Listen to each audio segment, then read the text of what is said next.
तो नमस्कार, good morning. आज सवेरे सवेरे आप लोगों से मुलाकात करने का समय मिल रहा है। दो व्यवस्थाएं एक साथ चल रही है, ठीक है। दुनिया का हर देश में होता है। साउथ एशिया, भारतीय उपमहाद्वीप में ये कुछ ज़्यादा है, उसमें भी खासकर भारत के अंदर में बहुत ज़्यादा है। दो व्यवस्था, एक देने वाला, एक लेने वाला, बीच में राजनीति।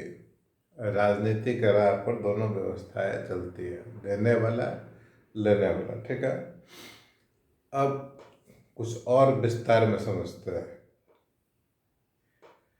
नौकरी हमारे पास नहीं है, युवाओं को नौकरी चाहिए, रोजगार चाहिए। नौकरी से यह हमारा तात्पर्य है सरकारी नौकरी से, ठीक है। सरकारी नौकरी जिसमें जॉब निश्चित होता है, पेंशन का प्रावधान है, प्रोविडेंट फंड का प्रावधान है। आप काम करें या नहीं करें, आपकी नौकरी सुरक्षित है। एक कहानी वो है। अब समस्या ये है, देखिए, बहुत गंभीर भी समस्या है, और अगर अध्ययन नहीं किया जाए तो कुछ भी नहीं है। बहुत पहले से, जिनका उम्र 50 बरस हो गया होगा उन लोग को ज़्यादा मालूम होगा। हमारे देश में जो सड़कें होती थी जो पतली पतली होती थी, एक जगह से दूसरे जगह जाने में समय लगता था, ब्रिजेज पतला होता था, कमज़ोर होता था। ये ब्रिटिश कालीन हुआ करता था, टूटता था, आवागमन रुकता था। लकड़ी और कोयले के चूल्हा पर हम लोग खाना बनाते थे। सरकारी स्कूल पर ही शिक्षा निर्भर था। जिला में सरकारी स्कूल होता था, उस समय जनसंख्या कम था, इसीलिए पर्याप्त उसमें एडमिशन मिल जाती थी। आज सिनेरियो कुछ अलग है। हम आपको ये क्यों बता रहे हैं? धीरे धीरे जनसंख्या बढ़ा, हर सेक्टर के ऊपर में देश में दबाव बढ़ा जनसंख्या का, डिमांड आया तेजी से विकास करने का। कोशिश करते करते करते 1991 शायद ऐसा कुछ, जिसमें मनमोहन सिंह हमारे फाइनेंस मिनिस्टर थे, उन्होंने पढ़े लिखे थे, अपना इकोनॉमी को खोला, बाहर के कंपनी को आमंत्रित किया।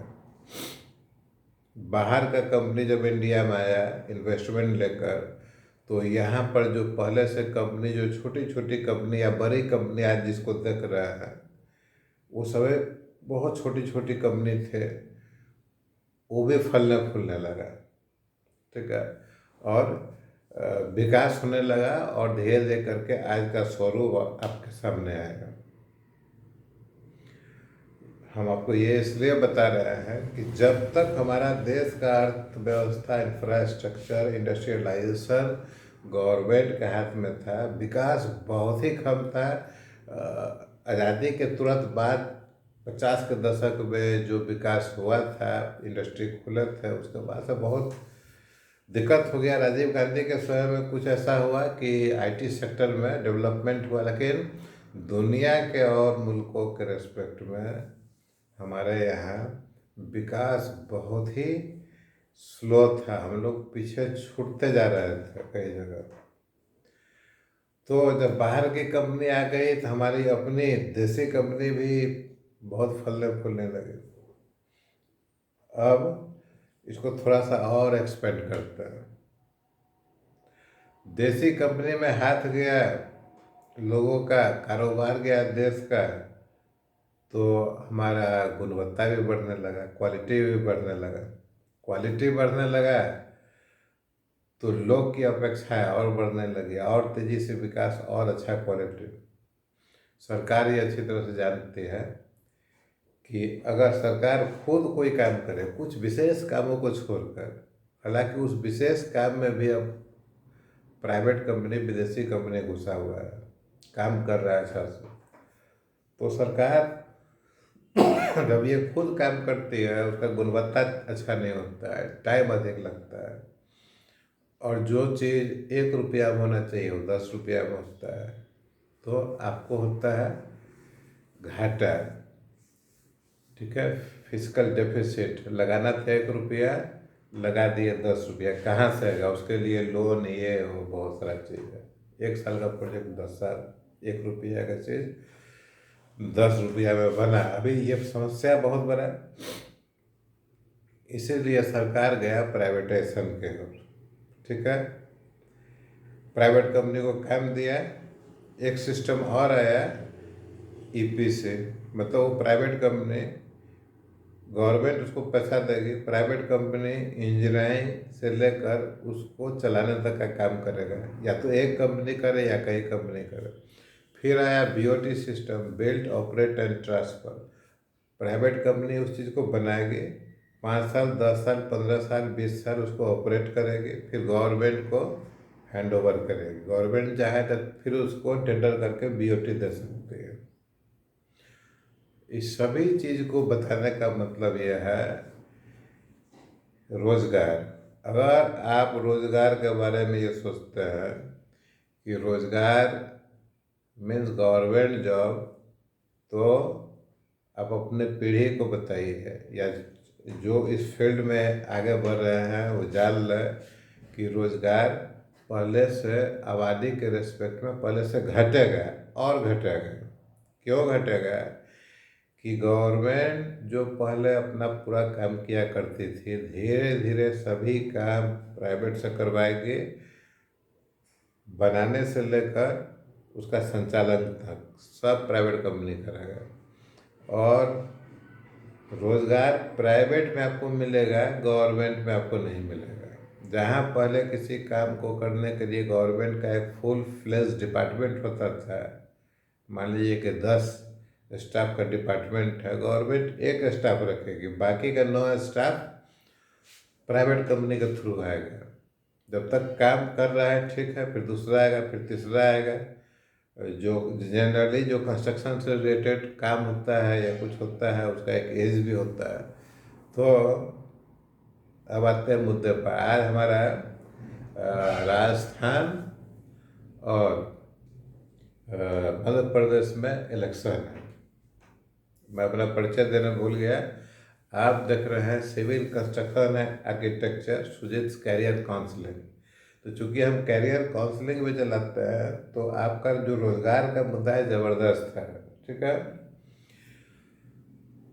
एक स्टेट में 100 इंजीनियर, 50 डॉक्टर, ये वो सब पास करके जनरल ग्रेजुएट, कॉमर्स ग्रेजुएट इतना निकलता है। गवर्नमेंट के पास डाटा है, आपके कॉलेज रजिस्टर्ड कॉलेज है, डाटा है। ठीक है, मान लीजिए कि 2000 निकला हर साल पर का।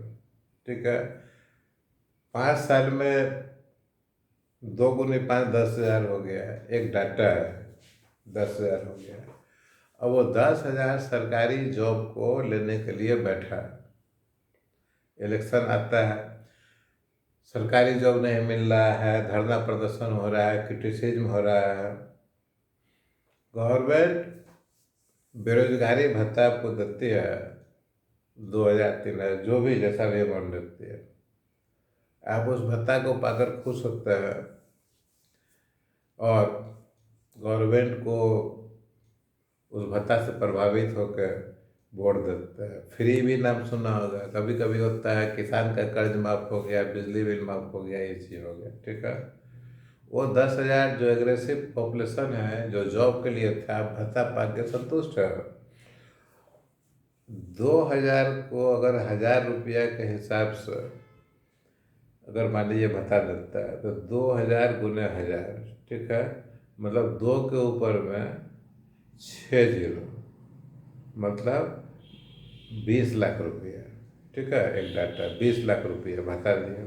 अगर उस 2,000 को आप जॉब देते हैं, तो मिनिमम आपको 25,000 रुपया साथ सैलरी देना पड़ेगा। तो 2,000 गुने 25,000, ठीक है, तो 25 के ऊपर में कितना हो गया? 25,000 गुने 1,000, ये देख लीजिए कितना अमाउंट होता है। तो इतना अमाउंट का 25 के ऊपर में आपको हो गया 6 जीरो। तो 2,50,00,000 करीब हो गए। तो कहा 2,50,00,000 है, कहा 20,00,000। आप 20,00,000 में आप संतुष्ट हो गए, ठीक है। इसके अलावा अगर आपको जॉब देता है तो आपके लिए पीएफ भी कंट्रीब्यूशन है, आपके लिए पेंशन का भी प्रावधान है, पेंशन भी देना पड़ता है। पेंशन के ऊपर अलग वीडियो बताएंगे। तो नया स्कीम में भी पेंशन का सिस्टम है, पुराना में भी सिस्टम है, लेकिन डिफरेंस है बहुत। तो गवर्नमेंट को प्रॉफिट हो गया 2,50,00,000 माइनस 20,00,000, 2,30,00,000 उसका रुपया वो बच गया, ठीक है। तो इसीलिए जिस स्टेट में, जिस राज्य में इलेक्शन आने के समय या ऑन गोइंग जो है इलेक्शन के बाद जो गवर्नमेंट चलती है, अगर आपको सहायता दे रहा है, सब्सिडी जितना अधिक दे रहा है, ठीक है, बेरोजगारी भत्ता दे रहा है, ये वो भत्ता दे रहा है, ये मान के चलिए कि वहाँ जॉब जो है कम से कम आएगा, सरकारी जॉब, ठीक है। लेकिन अगर सरकारी जॉब कम से कम आता है तो प्राइवेट जॉब अधिक से अधिक आएगा। प्राइवेट जॉब में जॉब की गारंटी नहीं है। अब प्राइवेट कंपनी भी आपको परमानेंट और कॉन्ट्रैक्ट पर रखती है, ठीक है। उसमें भी अगर 2-3 प्राइवेट कंपनी को छोड़ दिए तो परमानेंट जॉब का भी वैल्यू नहीं, काम खत्म होगा, आपका एग्जिट हो जाएगा। कॉन्ट्रैक्ट वाले को तो हर साल रिन्यू करना पड़ता है। गवर्नमेंट क्या करती है, गवर्नमेंट जहाँ 10 स्टाफ रखना चाहिए वहाँ 1 स्टाफ रखेगी, 9 प्राइवेट के थ्रू आएगा उसका, ठीक है। काम खत्म, 9 चला गया, गवर्नमेंट के पास जो बजट है वो 1 में निकलेगा और उसका सेविंग होगा। सेविंग इन द केस कि उस जो रुपया बचा हुआ है उसे प्राइवेट से काम कराने के लिए भी उसको कॉन्ट्रैक्ट देना पड़ता है, उसको भी पैसा देना पड़ता है, तो उसमें भी कुछ पैसा जाता है। लेकिन अगर गवर्नमेंट अगर जो वास्तविकता में 10 स्टाफ लगना था उसको रिक्रूट करके करते तो 30 साल तक उसको सैलरी देना है, 30 साल तक पेंशन का पैसा जमा होगा, 30 साल तक पीएफ का पैसा जमा होगा, रिटायर करने के बाद पेंशन उसको उसके परिवार को मिलेगा। और कोई ज़रूरी नहीं कि हमेशा आज गवर्नमेंट किसी स्कीम में 1,000 रुपया फंड दे उसको चलाए, तो फिर ज़रूरत नहीं है कि उस फंड के ख़त्म होने के बाद जो है सो दूसरा स्कीम या वो स्कीम या सब लगातार मिले, तो बिना काम के भी बैठा रह सकता है। तो ये सब चीज़ है। तो जिस स्टेट में जितना अधिक सब्सिडी होगा सरकारी नौकरी उतना ही कम होगा, ये एकदम पक्का मान के रखिए। राजस्थान मध्य प्रदेश में इलेक्शन आने वाले हैं।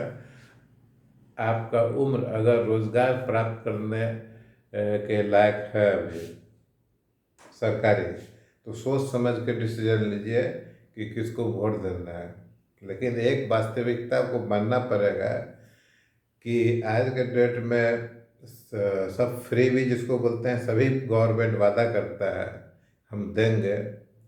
तो आज के डेट में यह भी प्रासंगिक नहीं है कि कोई कितना सब्सिडी देने का घोषणा कर रहा है, ठीक है। क्योंकि अगर विकास करना है तो को प्राइवेट कंपनी को देना पड़ेगा, वाटर में, डैम में, ब्रिज में, पावर में, रेलवे में, मेट्रो, हर जगह। इवन डिफेंस में भी देखा है, डिफेंस में भी प्राइवेट कंपनी को दिया है। गवर्नमेंट अपना लगाएगा परमानेंट स्टाफ के थ्रू तो काम ही नहीं होगा, पूरा उसका सत्यानाश करके रख देगा। प्राइवेट को देता है टारगेट, प्राइवेट एम्प्लॉय को डर होता है नौकरी का और काम जम के करता है, सक्सेसफुल होता है। तो इलेक्शन वाले स्टेट में युवाओं आप सावधान हो जाइए। जितना अधिक सब्सिडी, जितना अधिक अधिक पैसे के रूप में आपको सहायता दिया जा रहा है, अकाउंट में पैसा ये हो, जो स्टेट में जितना होगा उसमें उतना सरकारी नौकरी कम निकलेगा, ठीक है। निकलेगा प्यून है, क्लर्क लेवल में भी निकल सकता है, चपरासी है डाक विभाग में, रेलवे सफाई कर्मी, रेलवे का 4th grade employ, officer grade में बहुत कम है। फिर एडमिनिस्ट्रेटिव जो है जैसे स्टेट पीसीएस का है, यूपीएससी सेंट्रल गवर्नमेंट का है, वो निकलता रहेगा क्योंकि ऊपर में ब्यूरोक्रेसी उन लोग को रखना है, ठीक है। सिस्टम तो बन गया, उस सिस्टम को चेक करने के लिए ब्यूरोक्रेसी का ज़रूरत है, उसमें पोस्ट नहीं घटेगा, वो चलते रहेगा। हर डिपार्टमेंट में प्राइवेटाइजेशन हो गया। आज देखिए कि जो क्वालिटी टेस्टिंग है, इंजीनियरिंग से रिलेटेड या फूड से रिलेटेड या ड्रग से रिलेटेड या प्रोडक्शन से रिलेटेड, जितना भी क्वालिटी कंट्रोल होता है सभी प्राइवेट के हाथ में है। गवर्नमेंट रखेगा, गवर्नमेंट अगर रख दिया तो अपना ही काम को बर्बाद कर देगा। ठीक है, इसीलिए हर चीज़ में प्राइवेट को लेकर आया है। प्राइवेट को हमेशा ये डर रहता है कि अगर काम नहीं करेंगे ठीक से तो हमारा कॉन्ट्रैक्ट चला जाएगा। गवर्नमेंट को फ़ायदा ये होता है कि गवर्नमेंट को सिस्टम डेवलप नहीं करना पड़ता है और काम अच्छा मिल जाता है। इसीलिए आप लोग सावधानी से रहिए और बुद्धि और विवेक, ये नहीं कहते हैं कि आप वोट नहीं दिए, वोट तो सबको डालना है। कंपेयर कीजिए कौन सा कैंडिडेट आपको अच्छा लगता है और किसको वोट देने से लगता है कि करेगा। ये चीज़ है कि अगर 100 विधायक, 100 विधायक या 50 MP वगैरह का हम बात करते हैं तो एक दो ऐसा होता है जो कि किसी भी पार्टी में जाए, है ना, वो काम करता है।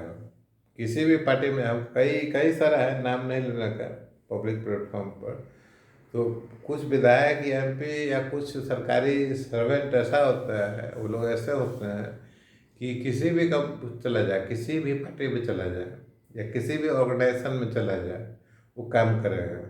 क्योंकि आप देखते हुए कुछ मिनिस्टर को एक डिपार्टमेंट में रखा है, वो अच्छा काम किया, उसको उठा के दूसरे डिपार्टमेंट में डाला जहाँ उसकी आवश्यकता है, वहाँ भी अच्छा काम किया। वैसे ही गवर्नमेंट ऑफिसर्स को भी होता है, एक IAS ऑफिसर एक डिस्ट्रिक्ट में अच्छा किया, उसको जब यहाँ काम कंप्लीट हो गया तो उसको दूसरे डिस्ट्रिक्ट में डाला, ठीक है। लेकिन वो कितना है, 1 या 2% है। एक बार सरकारी जॉब मिल गया तो मोटिवेशन ही चेंज हो जाता है, टारगेट ही चेंज हो जाता है। तो आज के लिए इतना है, और take care of people from Madhya Pradesh and Rajasthan, particularly youth. You have to decide which government is better for you, which candidate is better for you. Always select a literate and educated person. It was not a older day when an illiterate person used to do hard work with honesty. Today there is less chance of being honest, but at least an educated person will do better work than uneducated person. तो आज के लिए इतना है, धन्यवाद, thank you. आप देखते रहिए Sujit career counselling, civil construction है, आर्किटेक्चर बाय सुजीत सिंह। और हमारा विजिट कीजिए हमारा वेबसाइट technodigital.co.in। तो आज के लिए इतना ही, धन्यवाद, गुड मॉर्निंग। और छठ आने वाला है।